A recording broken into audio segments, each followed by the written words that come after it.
Chairman David Mogashoa, chairman of Bahuti Group, owner of Bahuti Group, who has gone through so much, and he is testament to what never giving up is. Here you are. Thank you so much for joining us for the second installment of the Cash and Sport podcast. Chairman, how are you? Good afternoon. Good. I'm good, and happy Sunday to you too, eh? Happy Sunday, Chairman. So we spoke last week. We spoke about a few things. We spoke about you earning 75 Rand when you moved up from to come and live with your mother in, was it Bedford View? Was it Bedford Benoni, View, right? yeah. Bedford View. Yeah. You worked for a man. You were doing his garden 3 days a week, but you know he was paying you an accommodation. You had to make ends meet. You went and became a meat packer, kukana nenyama zingaga on your shoulders, carrying them and packing, and then you found a job in Nashua, where you would be waking up at 4 a.m, doing the garden, and then go and do your job at Nashua as a salesperson. That's that's where you learned how to sell ice to an Eskimo. Yeah. And you ended up No. uh, rising up the ranks to a point where you were promoted within a year, and then you ended up being dealer principal, if I'm not mistaken, at the end of that. So you did really well in that respect, and then you decided, I know my way around tires, so let me go and sell tires and start a business. And you've built Bahuti Group, which is also primarily a tires business. You sell large tires, gigantic things to trucking companies, and you've got Actually, buses. the one tire that left our warehouse on Friday weighed 500 kilograms. Wow. Yeah. So for people who don't know what David Mogashoa does, his primary business is tires, but he has other businesses and so on. He has about 84 employees in his own personal business, and about 60 something at Swallows. The 60 something at Swallows includes MDC. People must not think there's just players camping at Swallows. Yes. Yeah. True. So let's go back. I want to take you back a little bit to last week. Yeah. Last week we spoke about, and the reason why I'm going back is because this was a question that was asked on Twitter the other day. And I wanted to ask you that question. I know that football in South Africa is not financially viable unless you're maybe a Kaizer Chiefs or a Pirates or a bigger team that has sponsors and is relatively successful. If you're struggling with relegation and you don't have a sponsor and you're not doing that well on the pitch, it's tough to make money. So can you answer the question? Is it financially viable? What are the inputs that go into running a team like Swallows? What does the money look like in terms of just general balance sheet? Okay, let's say one thing. The money from PSL, we get 2 million Rand plus that. So it's 2 million Rand because the other part needs to go back to SARS. If you don't give it to SARS, they'll come after you. Running a football club is not a money-making business, like you said, unless you are Chiefs, Pirates, or Sundowns. But even those clubs, I don't think they're making money, because remember, the bigger you are, when the players come to you, they want more. If I had a player at Swallows that was earning 20,000 Rand, when he goes to Pirates, now he wants 80,000 Rand. So the money that you're getting is from sponsors now end up going to the players. But to paint a picture of how the finances are, to play a match, just a simple match now in COVID, cost anything between 200 and 300,000 Rand. That is to play a match, whether you're at home or you're away. Why there's no difference? Yeah. So that 200,000, right? Out of COVID time, that amount would increase, because then you have costs, much bigger costs around security if you don't have your own security.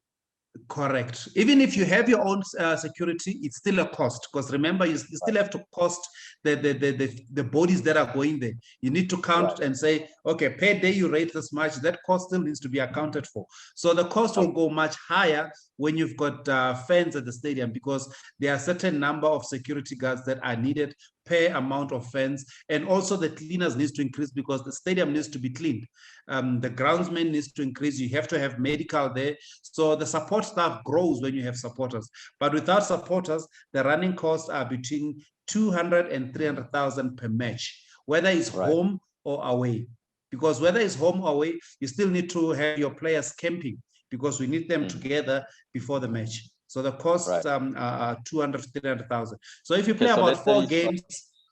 Yeah, that's like 1.2 million a year or a month. Per month, yeah. Then you're left with about 800,000, and then solo salary bill is about 3.8 million rand. So it's you can see where the grant is going. The grant is just going to logistics. It's not even going to salaries. Okay. 2 questions on the salaries. What's bottom number? What's top number? Or you not want to talk about bottom number for players and top number for players? No, I wouldn't actually want to put numbers at bottom and top because those things they're very sensitive and they might create. What's the minimum? What would the minimum be? Let's say, for instance, for a football player in the PSL, 20, 30,000 a month. 30,000 is the minimum for a player that's not even kicking a ball. Okay. For a player that we believe that this player has potential, 30,000 is the minimum at Swallows. Yeah. Okay, so then you have 2 million rand, not 2.5 as some people would put it. You have 2 million rand, which comes in a grant, and then your outgoing costs just for putting on football matches and paying the players is at least 4.5 million rand. 4.5 million per month. Yeah. Right. That's just the football club alone. That's just the football club. To answer the question, if you don't have a Vodacom or a MTN or a large scale sponsor who would maybe give you another 2 million rand or so a month, you're not most of the teams, if they don't have such big sponsors, they're not making money. It's pressure. You touched on something last week, which I wanted to ask you about again. You're on the verge of, because Bahuti, you're essentially the principal sponsor of the team because your name is on the front of shirt. But you said you're working on you should be maybe 2-3 weeks away now from announcing a sponsor, which will be big for the team, and hopefully it will elevate the team to greater heights. No, definitely. We're about 2 to 3 weeks now to announcing. So I think that will assist the team and it will just help us plan better. You guys have done well. I mean, you've come up, you've resurrected this thing. You and Upanyaza went and did a crowdfunding thing at some point, and hey, man, you've had a lot of. And that has helped because the crowdfunding was when we were in ABC Motsepe. But while we're talking about finances, the crowdfunding actually amounted to about it was about 460,000 rand. But even in ABC Motsepe, running the club there was the costs were a bit high. So the crowdfunding did its part, but getting the team back into the professional costed more money than that money was actually, the crowdfunding money was swallowed up in the ABC Motsepe. Okay, so just actually to clarify for those who don't know, because there have been some questions around, hey, what happened to the crowdfunding money? You raised money and then all of a sudden it stopped and in. Yeah. The crowdfunding money went towards supporting the club when you were at ABC Motsepe and trying to get out of that to get into NFD. Because there's still financial costs associated with running a club, even there. Because just because you're an ABC Motsepe, you're paying less to run the club. You still have to pay for the same hotel fees, the same travel and transport, the same, maybe less in player salaries, but you'd still have to pay all of those players' salaries. You still have to pay the municipality for putting on, for renting out the stadium, because the stadium, the team doesn't own the stadium. The municipality, you still have to pay transport and all those other things. So the crowdfunding did help in the ABC Motsepe, yes, it did. And then there was another question apart from the crowdfunding around the honorary. What is Upanyaza's position now in the club? Is honorary chairman, president, president? Yes, the honorary president. Yes. Yes, Mr. the honorable President Panyaza Lusuku. Yeah. There were questions around him, so I just wanted to dispel all of those quickly. Before we get into the real meat around. There were questions around Upanyaza recently because of the whole PPE scandal and the 400 and some odd million. Can you just clarify that one for us? Clarify it so it's out of the way quickly. Look, first of all, I don't speak for the department, but I can safely tell you that my company has not done any work on PPEs, or my company doesn't do any work with the Gauteng provincial government, purely because I'm very close with Panyaza. So I don't want any scandals to say you got this because of Panyaza. No. And I see people are complaining about being blocked. They're being blocked because I was told that they now say that money ended up at Swallows. I'm here, I'm Swallows. When someone says the money ended up at Swallows, that means I have the money, because I control the finances of Swallows. So I have not seen anything that comes from Gauteng provincial government, nor a service provider that is being appointed to do PPE. So when people are disrespecting us and saying Swallows is being run by PPE money, then they deserve to be blocked. Yeah, they deserve to be blocked. Yeah. Correct. And on top of that, the reason why you followed me in the first place on Twitter is because I do financial reviews, and I've looked at companies who have. So whenever I do these financial reviews, I look at where the finances come from in terms of owners. And I never saw anything with regards to, because the government has to publicize who the service providers are that win big tenders. I never saw Swallows or Bahuti Group or any of your linked companies actually in that list. So never, not even a company that is close to my sister or cousin or niece. I don't want. They're not there. They're not there. No, correct. But in any case, just wanted to get that one out of the way. So let's move on. Yeah. Back to the players. These players they earn decent money, but their careers are short. How do you guys manage? For one, there's two sides to players, right? What they do on the pitch, and their performances, which get them bigger contracts, and would have some other clubs wanting to come in and buy them. And then the off the pitch side, their egos, bafuna udrava ama-Benz namabhima, babe nabantwana, in pop mabhodlela, in wherever. Yeah.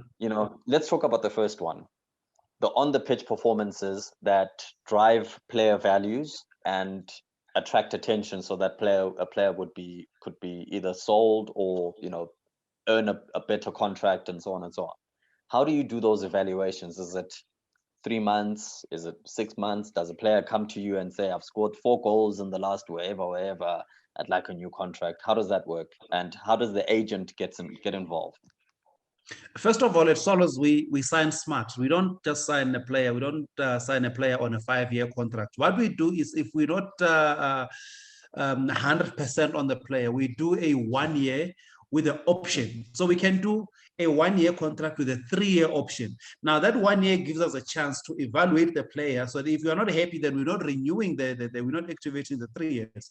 So in that 1 year, we will evaluate the player, and it's possible that we can evaluate the player within 3 games and say, okay, this player has potential.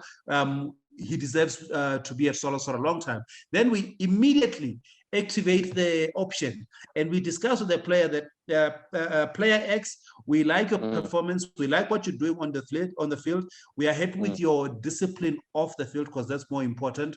So we are happy to improve your contract. So if you were at R1, we're now going to offer you 150, and bear in mind we are activating the 3 years. You are now here for 4 years. Right. So we do we continuously monitor the players' performance and progress, and most importantly, off the field plays the part, because you can be a very good player on the field, but if off the field is bad, then we terminate. That's why you see players being terminated, other clubs with the contracts is still in place. Is the off field, because one bad apple or one bad potato spoils the entire bag. Okay, but on termination, just another question that just came up in my mind on termination. If a player's contract is terminated, what is the typical arrangement for termination? Because obviously, if a player has a 4-year contract, but you terminate after 1,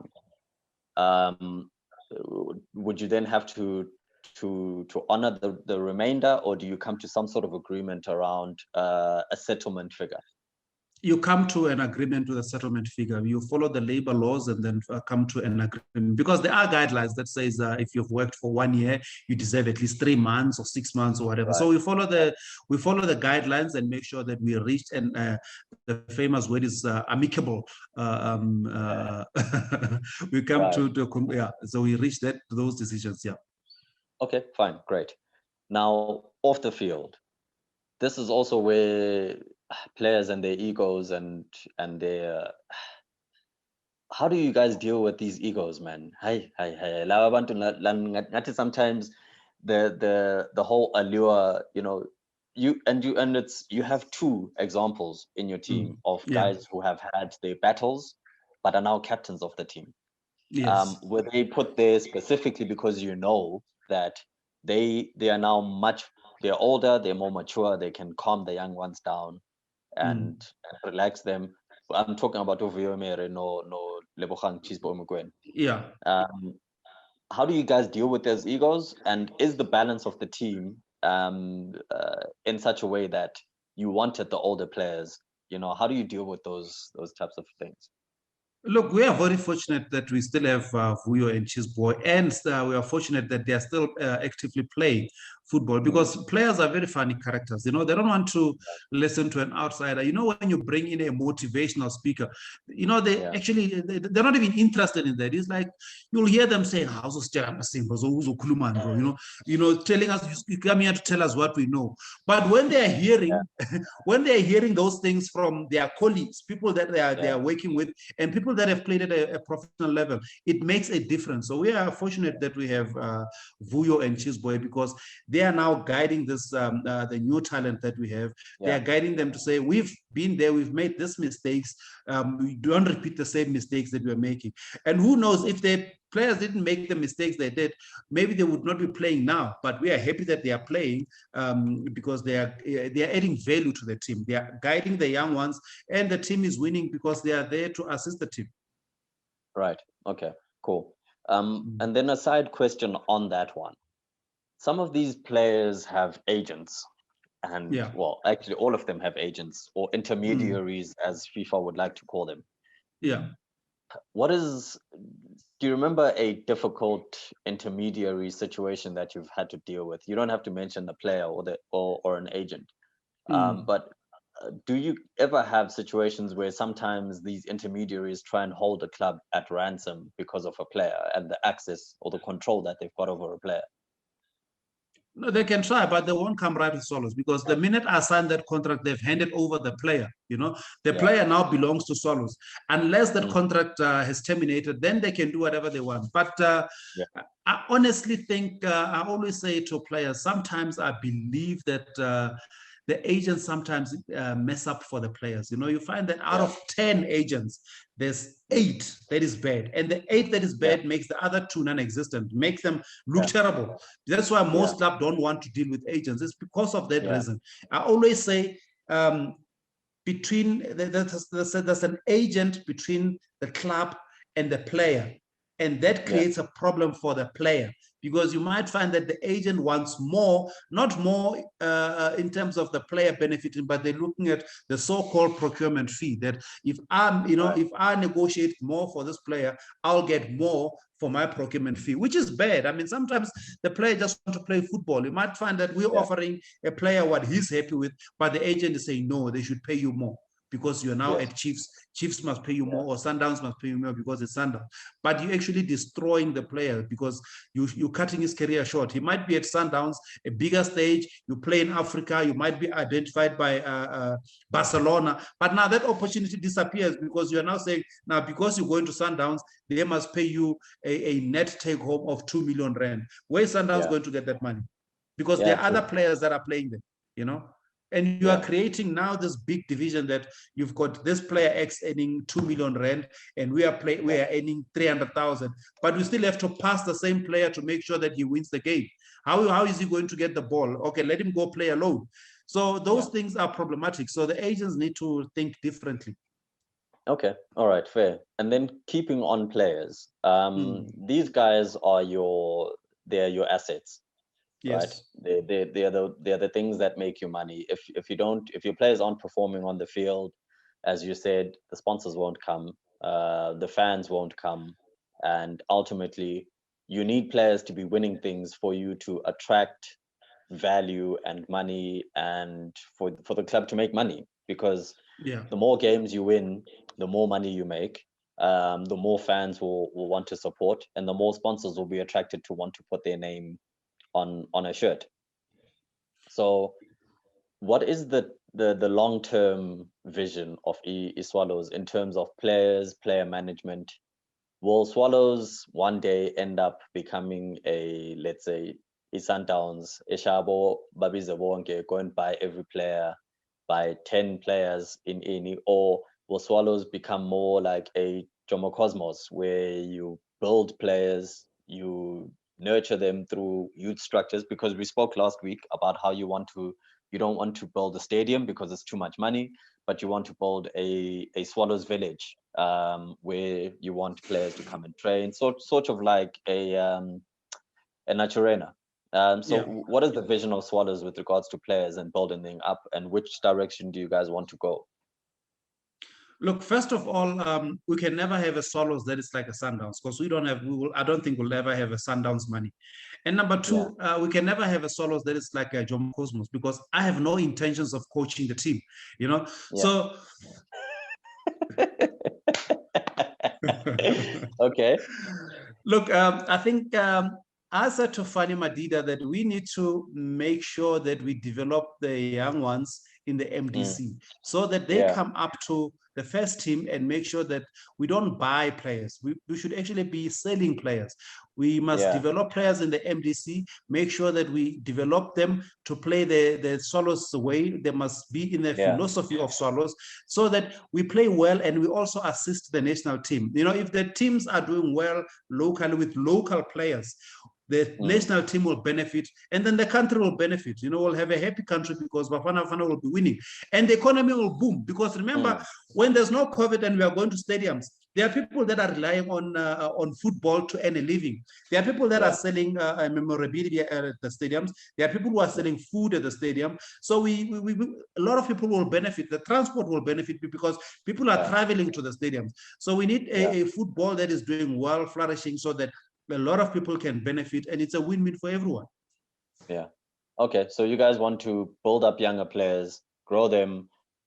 If someone comes with big money and you can afford to lose the player, then you let the player go. But you don't want we will let the player go, because that's the reason why we have development. We develop the young ones so that they can come up to the first team and replace the ones that are going. What's the point of developing if you're not going to give them a chance in the first team? So we develop, get them into the first team. Someone comes with a good financial offer that makes sense. We look at it and say, okay, this offer will help the club move forward and make the club sustainable. We sell the player. We discuss with the player. We discuss with the agent that there's an offer, then the player must go, money must come in, the young one must come from MDC and take over the space.